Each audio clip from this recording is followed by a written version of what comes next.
महर्षि भृगु ने गुस्से में आकर भगवान विष्णु की छाती पर जोर से लात मार दी। छाती पर माता लक्ष्मी का वास होता है। इस अपमान से आहत होकर माता लक्ष्मी हमेशा के लिए वैकुंठ छोड़कर चली गईं और यहीं से शुरू होती है दुनिया के सबसे अमीर मंदिर तिरुपति बालाजी के बनने की कहानी। वैकुंठ छोड़ने के बाद माता लक्ष्मी सीधे पृथ्वी पर आ गईं। यहाँ दक्षिण में एक राजा थे, आकाश राजन। एक दिन जब राजा एक यज्ञ के लिए मिट्टी खोदने के लिए जमीन पर अपना कुदाल चलाते हैं, तभी जमीन फटती है और एक चमकता हुआ कमल का फूल बाहर आता है। उस फूल में एक नन्ही सी दिव्य बालिका थी। राजा ने उस बच्ची का नाम पद्मावती रखा और उसे अपनी राजकुमारी की तरह बड़े लाड़ प्यार से पाला।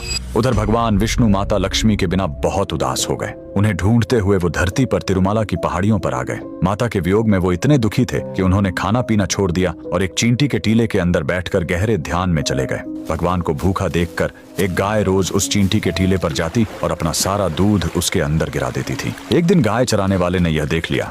उसे लगा कि गाय दूध बर्बाद कर रही है। गुस्से में आकर उसने गाय को मारने के लिए अपनी कुल्हाड़ी खींचकर पूरी ताकत से उसकी तरफ फेंक दी। उस बेजुबान गाय को बचाने के लिए भगवान विष्णु तुरंत उस टीले से बाहर निकलकर सामने आ गए और कुल्हाड़ी का वह भयानक वार अपने सिर पर ले लिया। घाव बहुत गहरा था, सिर से खून बहने लगा और उस जगह के बाल हमेशा के लिए झड़ गए। भगवान को दर्द में देखकर वहां मौजूद उनकी एक परम भक्त नीला देवी से रहा नहीं गया। उन्होंने बिना एक पल सोचे तुरंत अपने सबसे सुंदर और घने बाल काटे और भगवान के घाव पर लगा दिए। बाल तुरंत प्रभु के सिर से झुर गए। उनका यह बलिदान देखकर भगवान ने नीला देवी को वरदान दिया, कलयुग में जो भी भक्त मेरे दर्शन करने आएगा और अपने बालों का दान करेगा, उसका सारा अहंकार और पाप नष्ट हो जाएगा।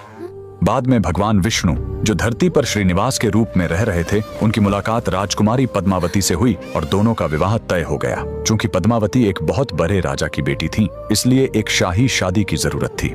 लेकिन प्रभु के पास धन नहीं था, इसलिए भगवान श्रीनिवास ने धन के देवता कुबेर से एक बहुत बड़ा कर्ज लिया। कुबेर ने शर्त रखी कि कल युग के अंत तक भगवान को यह कर्ज ब्याज समेत चुकाना होगा। आज भगवान तिरुपति बालाजी उसी कर्ज को चुका रहे हैं। मंदिर में भक्त जो करोड़ों का धन और सोना दान करते हैं, वो कुबेर का कर्ज चुकाने के लिए होता है। और जो महिलाएं और पुरुष अपना सिर मुंडवाते हैं, वो नीला देवी के बलिदान का सम्मान करने और अपना अहंकार भगवान के चरणों में छोड़ने के लिए ऐसा करते हैं। अगर आप भी भगवान बालाजी के भक्त हैं, कमेंट्स में लिखें गोविंदा गोविंदा।